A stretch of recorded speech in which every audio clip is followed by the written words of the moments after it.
Hello everyone, so welcome back to my channel knowledge base expert. आज हम पढ़ने वाले हैं ट्रांजैक्शंस के बारे में। लास्ट वीडियो में हमने कंप्लीट करा था normalization and types of normalization. So आज हम पढ़ेंगे ट्रांजैक्शन क्या होता है डीबीएमएस में। ट्रांजैक्शंस होते हैं आपके, जैसे कि आप नॉर्मली आपने बैंक वगैरह में ट्रांजैक्शंस किए होंगे, आप जानते होंगे कुछ पर्टिकुलर सेट ऑफ ऑपरेशंस होते हैं जिन्हें हम ट्रांजैक्शन बोलते हैं, जैसे कि क्रेडिट हो गया, डेबिट हो गया, ये सब आपके ट्रांजैक्शंस में आते हैं। तो उन ऑपरेशंस को स्टेप बाय स्टेप जब हम यूज़ करते हैं, लिखते हैं, तो हम उन्हें ट्रांजैक्शन बोलते हैं। जैसे कि एग्जांपल में, you are transferring money from your bank account to your uncle account, यानी कि आप अगर कोई भी पैसा अपने अकाउंट से अपने अंकल के अकाउंट में ट्रांसफ़र कर रहे हैं तो वो आपका एक ट्रांजैक्शन कहलाएगा। It is a set of logically related operations. ये एक डिफरेंट टाइप्स ऑफ ऑपरेशंस, जैसे कि आपका हो गया क्रेडिट करना, डेबिट करना, रीड करना, राइट करना, तो ये उस फॉर्म में आपके ऑपरेशंस को लिस्ट करता है स्टेप्स बाय स्टेप्स, तो वो आपका ट्रांजैक्शन कहलाता है। जैसे कि हम एक एग्जांपल देखते हैं। यहाँ पर हमारे पास एक एग्जांपल है जहाँ पर आपको एक अकाउंट दिया है, उसमें से आपने कुछ मनी क्रेडिट की है, आई मीन डेबिट की है, और वो क्रेडिट की है अंकल के अकाउंट में, जो हमने ऊपर एग्जांपल रिटर्न में देखा था। अब वो हमने यहाँ स्टेप बाय स्टेप लिखा है कि हम उसे किस तरह से रिप्रेजेंट करेंगे। ये बेसिकली रीड और राइट की फॉर्म में रिप्रेजेंट होता है। जैसे कि फर्स्ट में है आपका आर ए का मतलब है, ए हमने दिया है अकाउंट नंबर 1, यानी कि जो हमारा अकाउंट है। बी हमने दिया है अंकल के अकाउंट को, सो वो उनका नाम है, A is my account name. So R A यहाँ पर मैंने दिया है रीड ए, यानी कि मैंने सबसे पहले अपने अकाउंट का बैलेंस रीड किया है, read your account balance. R मतलब रीड करना। सेकेंड स्टेप हुआ, मुझे अपने अकाउंट में से 1000 रुपीज़ ट्रांसफ़र करने हैं अंकल के अकाउंट में। तो मैंने क्या किया, ए अकाउंट में से जितने भी पैसे थे उसमें से मैंने 1000 रुपीज़ निकाल दिए, माइनस कर दिए, जिसका मतलब है deduct amount from your account balance. तो इसे हम इस तरह से रिप्रेजेंट करेंगे। नेक्स्ट आता है हमारा डब्ल्यू ए। अब मैंने राइट किया, डब्ल्यू का मतलब है यहाँ पर राइट, यानी कि अब मेरे अकाउंट में कितना पैसा बचा है मैंने वो अपडेट किया है। Write A, write remaining balance to your account, जो बाकी बचा हुआ पैसा था अब मैंने वो अपडेट किया है। रीड बी, यानी कि अब मैंने अंकल की जितने भी अकाउंट था उसका बैलेंस रीड आउट किया है, read uncles account balance.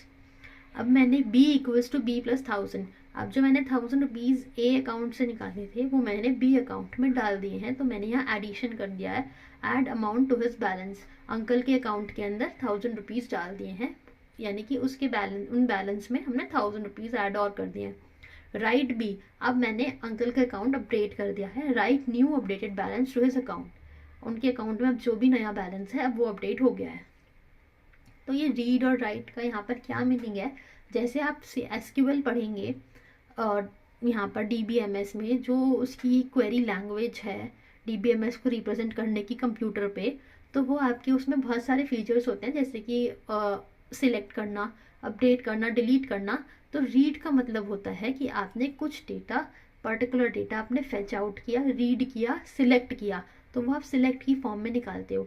Right का मतलब होता है आपने कुछ पर्टिकुलर डेटा अपडेट किया है, जैसे आपके पास ऑलरेडी पहले से एक टेबल है, उसमें आपने कुछ और डेटा डाला है, ऐड किया है, या कुछ रिमूव करके कुछ नया डाला है, तो वो आपका अपडेशन कहलाता है। यहाँ पर हम उसे रिप्रेजेंट कर रहा है राइट की फॉर्म में। तो ये आपके ऑपरेशंस हैं जो आप एसक्यूएल में यूज़ करते हो, ये यहाँ पर आपको ट्रांजैक्शंस की फॉर्म में दिखाए गए हैं। आई होप ये आपको क्लियर हुआ होगा।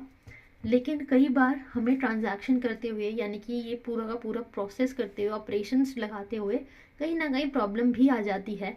तो उस प्रॉब्लम को सॉल्व करने के लिए हमारे पास दो पर्टिकुलर प्रोसेसेस होते हैं जिन्हें हम बोलते हैं कमिट एंड रोल बैक। यहाँ पढ़िए, if there is any problem occurs during transaction process, so we have two operations to solve this. अगर हमारे पास ट्रांजैक्शन के दौरान कोई भी प्रॉब्लम आ जाती है तो हमारे पास दो ऑपरेशंस होते हैं। सबसे पहला होता है commit. If all operations are completed successfully then commit those changes to the database permanently. अगर हमारा पूरा का पूरा ट्रांजैक्शन का प्रोसेस सही से एग्जीक्यूट हो जाता है, उसमें कोई भी प्रॉब्लम नहीं आती। यानी कि हमने अगर एक अकाउंट से पैसा निकाला है और दूसरे अकाउंट में वो सक्सेसफुली ट्रांसफ़र हो जाता है, उसमें बीच में कोई भी फॉल्ट नहीं आता या सिस्टम क्रैश नहीं होता, तो वो मेरा डेटाबेस के अंदर सेव हो जाता है जाके। लास्ट में मैं उसमें कमिट दे देती हूँ, उस ट्रांजैक्शन को कंप्लीट करने के बाद लास्ट में मैं उसे कमिट दे देती हूँ, जिससे कि जो भी मेरा डेटा अब आया है नया बन के, वो मेरा डेटाबेस के अंदर सेव हो जाए। So that's called as commit. Second is rollback. So rollback is if any of the operations fail, then roll back all changes done by previous operations. यानी कि आपका अगर कोई भी ऑपरेशन फेल हो जाता है, जैसे कि आपने अकाउंट में, आपको दूसरे अकाउंट में पैसा डालना है, आपके अकाउंट से पैसे तो हो चुके हैं डेबिट, यानी कि पैसे निकल चुके हैं, लेकिन दूसरे अकाउंट में ट्रांसफ़र ही नहीं हुए, वो दूसरे अकाउंट में क्रेडिट नहीं हुए, तो वो आपका बीच में ही रुक गया, प्रोसेस खराब हो गया। तो वो क्या करेगा, वो आपका रोल बैक मार जाएगा, यानी कि पीछे चला जाएगा, जैसे आप बोलते हैं बाउंस बैक करना। वो आपके अकाउंट में से ना तो वो पैसे निकालेगा ना पैसे पहुंचाएगा, क्योंकि वहाँ गड़बड़ हो सकती है। आपके अकाउंट में से तो पैसे निकल गए बट दूसरे अकाउंट में नहीं पहुंचे, तो इसलिए वो आपके प्रीवियस स्टेज पे चला जाता है, उसे हम बोलते हैं रोल बैक. आई होप ये आपको सबको समझ में आया होगा व्हाट इज रोल बैक. और डीबीएमएस के अंदर हमारी 4 टाइप्स की प्रॉपर्टीज़ होती हैं, जिन्हें हम बोलते हैं एसिड प्रॉपर्टीज़. सो ये एसिड प्रॉपर्टीज़ से ही हमें पता लगता है कि हमारा जो ट्रांजैक्शन है वो सही प्रोसेस कर रहा है या नहीं कर रहा. अगर हमारे पास एक से ज़्यादा ऑपरेशंस यानी कि एक से ज़्यादा ऑपरेशंस आपके इकट्ठे हो रहे हैं, तो वहाँ पर प्रॉब्लम क्रिएट हो सकती है. तो क्या प्रॉब्लम क्रिएट हो सकती है और हम उससे किस तरह ओवरकम कर सकते हैं, तो वो हमारी एसिड प्रॉपर्टीज़ कहलाती हैं. आइए पढ़ते हैं एसिड प्रॉपर्टीज़ के बारे में. एसिड की फुल फॉर्म होती है atomicity, consistency, isolation and durability. तो वो हम आगे मीनिंग्स पढ़ते हैं उनके क्या क्या होते हैं. It is use to ensure the integrity and consistency of data during a transaction. ये आपका इसलिए यूज़ किया जाता है जिससे कि आपका डेटा ट्रांजैक्शन से पहले भी सही रहे, यानी कि उसमें कोई भी एरर ना हो, और ट्रांजैक्शन के बाद भी कोई भी एरर ना हो. एरर फ्री डेटाबेस के लिए आप इसे यूज़ करते हैं. Database system maintains 4 properties. यहाँ पर हमारी 4 प्रॉपर्टीज़ होती हैं. सबसे पहली है एटॉमिसिटी. ए यानी कि atomicity. This property ensures that either all the operations of a transaction reflect in database और नन. इसका मतलब यहाँ पर है, या तो हमारा जो भी आपकी ट्रांजैक्शन है वो या तो आपका फुल्ली अगर होगा ऑपरेशंस में, अदरवाइज नहीं होगा, एक भी नहीं होगा. Executes completely not partially. आधा प्रोसेस ऐसा नहीं है आपका आधा प्रोसेस होगा आधा नहीं होगा. जैसे कि हम एग्जांपल देखते हैं, यहाँ मैंने एग्जांपल दिया आपको डेबिट एंड क्रेडिट का. जैसे कि आपने वही सेम एग्जांपल, आपने एक अकाउंट से दूसरे अकाउंट में पैसा ट्रांसफ़र किया है, बट क्या हुआ, आपका अकाउंट से तो निकल गए पैसे बट दूसरे अकाउंट में पहुँचे ही नहीं, तो वो आपका पार्शियल ऑपरेशन हुआ है, आधा ही ऑपरेशन हो पाया है. वो पूरा ऑपरेशन कंप्लीट नहीं हुआ है, एग्जीक्यूट नहीं हुआ है सही प्रॉपर तरीके से. तो इसलिए वहाँ पर आपकी एटॉमिसिटी फॉलो नहीं होती है. इसलिए ये एटॉमिसिटी ज़रूर फॉलो होनी चाहिए. इसलिए हमारा जो डेटा है या हमारे ट्रांजैक्शन के ऑपरेशंस हैं वो आपके रोल बैक कर जाते हैं, रोल बैक मार जाते हैं. तो that is called as atomicity, कि हमारे सारे ऑपरेशंस फुल्ली फाइनली सक्सेसफुल होने चाहिए, अदरवाइज हाफ में नहीं सही बैठता है आपका database. So that is known as atomicity. हम सेकेंड पार्ट पे आते हैं, that is consistency. C equals to consistency. Data must be in consistent state before and after the execution of the transaction.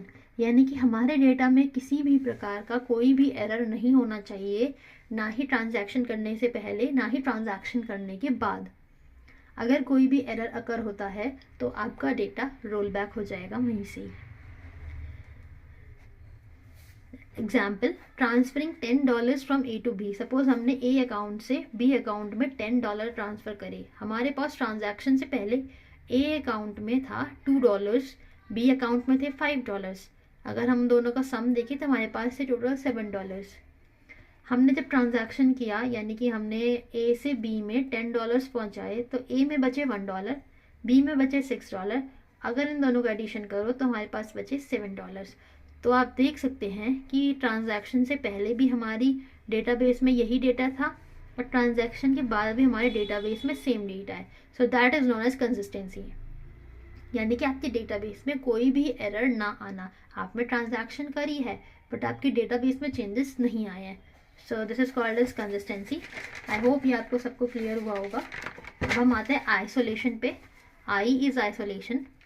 Here transaction should not interfere with the execution of another transaction.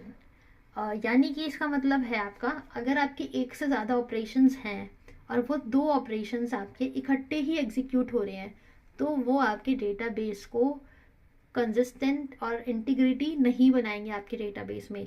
सो उस integrity को, उस consistency को follow करने के लिए हम लोग follow करते हैं आइसोलेशन का रूल। यानी कि एक बार में केवल एक ही प्रोसेस कंप्लीट होगा, एक ही ऑपरेशन होगा, एक ही ट्रांजैक्शन होगा। सपोज मेरे पास एक अकाउंट है ए नाम का और मेरे पास दूसरे 2 अलग अकाउंट है बी और सी नाम के, तो मुझे ए में से बी में और सी में दोनों में ही अपने पैसे ट्रांसफ़र करने $100 और मेरे पास ऑलरेडी हैं $400 ए अकाउंट में। तो मैंने बी और सी ने, अगर दोनों ने इकट्ठे ही, यहाँ पर आप देख सकते हैं concurrent transaction should not happen. Concurrent मतलब एक साथ एक से ज़्यादा ट्रांजैक्शंस नहीं हो सकते हैं। जैसे कि मेरे पास ए अकाउंट था, मुझे ए से बी में और सी में दोनों में पैसा पहुंचाना है, तो मैं ए से बी और सी में इकट्ठा पैसा नहीं पहुंचा सकती, क्योंकि सपोज़ अगर मेरे पास यहाँ पर है 400 और मेरे को इन्हें पहुंचाने हैं 100, तो अगर ये दोनों ही इकट्ठे ट्रांजैक्शन करेंगे, यानी कि रीड करेंगे डेटा को, तो इन दोनों के लिए ए के अंदर 400 डेटा ही होगा। तो एट द एंड जब ये दोनों इकट्ठे ही रीड करेंगे तो यहाँ पर 300 बचेंगे 100 निकालने के बाद। सो मेरा डेटा इनकंसिस्टेंट हो जाएगा, क्योंकि मेरा 400 में से 200 जाएंगे, तो मेरा 200 डेटा बचना चाहिए। सो इसलिए दिस इज़ रॉन्ग। तो हम लोग इसे सही करने के लिए हम लोग फर्स्ट ट्रांजैक्शन पहले फॉलो करेंगे, फिर सेकेंड ऑपरेशन फॉलो करेंगे। सबसे पहले ए ने बी में दिया, यानी कि 400 से हमने 100 यहाँ पर ट्रांसफ़र किए, अब बचे मेरे पास 300। तो अब 300 से मैंने 100 यहाँ पर ट्रांसफ़र किए, अब बचे मेरे पास 200। So this is known as isolation. एक ऑपरेशन एक ही बार में कंप्लीट होगा, इकट्ठे ऑपरेशंस नहीं चल सकते हैं, अदरवाइज आपका डेटाबेस में कंसिस्टेंट डेटा नहीं होगा। डी यानी कि durability. Once a transaction completes successfully, the changes it has made into the database should be permanent if there is a system failure. यानी कि इसका मतलब आप समझ पा रहे होंगे कि जब हमारा ट्रांजैक्शन सक्सेसफुली कंप्लीट हो जाता है तो जो भी हमारे चेंजेस आए हैं डेटाबेस के अंदर वो परमानेंट होने चाहिए। अदरवाइज अगर सपोज आपका सिस्टम फेल हो जाता है या क्रैश हो जाता है तो वो आपके चेंजेस सारे के सारे डिलीट हो जाएंगे। इसलिए आपको अपने चेंजेस परमानेंट रखने के लिए उन्हें सेव करना पड़ेगा डेटा को। सपोज आपका ट्रांजैक्शन आपने किया और वो सक्सेसफुली रन हो गया, एग्जीक्यूट हो गया, अब आपको जो चेंजेस आपके डेटाबेस में आए हैं उन्हें आपको परमानेंट करना होगा। अदरवाइज आपका सिस्टम अगर फेल हो गया so you will lose your database, you will lose your data. So durability is work as a recovery management component of database system, ensures the durability of transaction. I hope ये आपको सबको समझ में आया होगा कि हमारा एसेट प्रॉपर्टीज़ क्या होती हैं, ट्रांजैक्शंस क्या होती हैं और इन्हें हम रीड और राइट ऑपरेशंस में किस तरह लिखते हैं। और आगे हम पढ़ेंगे एसक्यूएल के बारे में। एसक्यूएल यानी कि एक क्वेरी लैंग्वेज है जो डेटाबेस को रिप्रेजेंट करती है कंप्यूटर में। तो हम उसमें कैसे कैसे ऑपरेशंस लगाते हैं, क्रिएट का, सिलेक्ट का, डिलीट का, अपडेट का। सो प्लीज़ बने रहिए मेरे साथ। Thanks for watching. आपको मेरी वीडियो पसंद आई हो तो लाइक कीजिएगा, कमेंट कीजिएगा, शेयर कीजिएगा। Thank you.